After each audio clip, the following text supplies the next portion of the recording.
Thank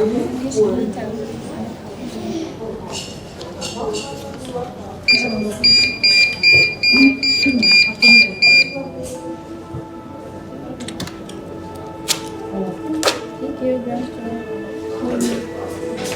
Oh, the check, please, Mr. Taru. Yep.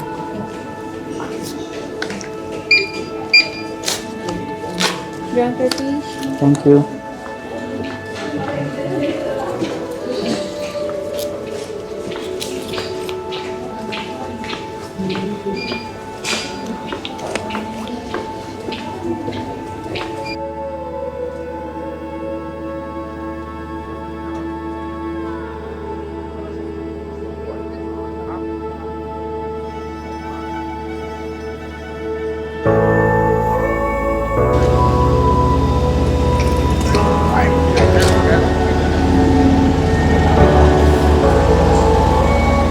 तो guys ये है अभी के लिए एयरबस A320 और ये जा रही है शारजहाँ से कीव यूक्रेन में। और विंडो सीट मैंने पहले ही बुक कर ली थी, तो अभी चलते हैं और दिखाते हैं आपको।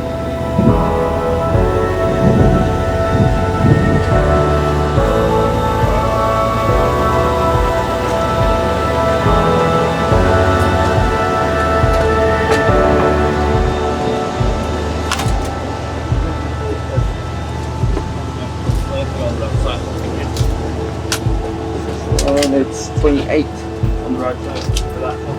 Okay. Right. Number 22 on the left side.